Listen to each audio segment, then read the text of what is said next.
আমি সৌরভ সরকার, একজন প্রিসাইডিং অফিসারের দায়িত্বপ্রাপ্ত।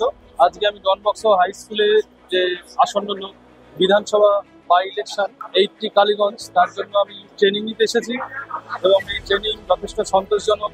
ইভিএম অর্থাৎ ভিভিপ্যাট মেশিন বাইরের থেকে কোনো ইলেকট্রনিক্সের যন্ত্র দ্বারা প্রভাবিত করা যায় না, এটা আমি শিখেছি।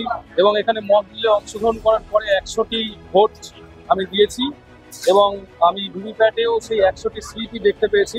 এই ট্রেনিং যথেষ্ট সন্তোষজনক এবং আমরা যথেষ্ট স্যাটিসফাইড হয়েছি। এই ট্রেনিং করার পরে আমি মনে করি যে যে বাই ইলেকশন 80 কালীগঞ্জ, তাতে আমরা সফলভাবে এবং সুন্দরভাবে সুষ্ঠুভাবে সম্পন্ন করতে পারব।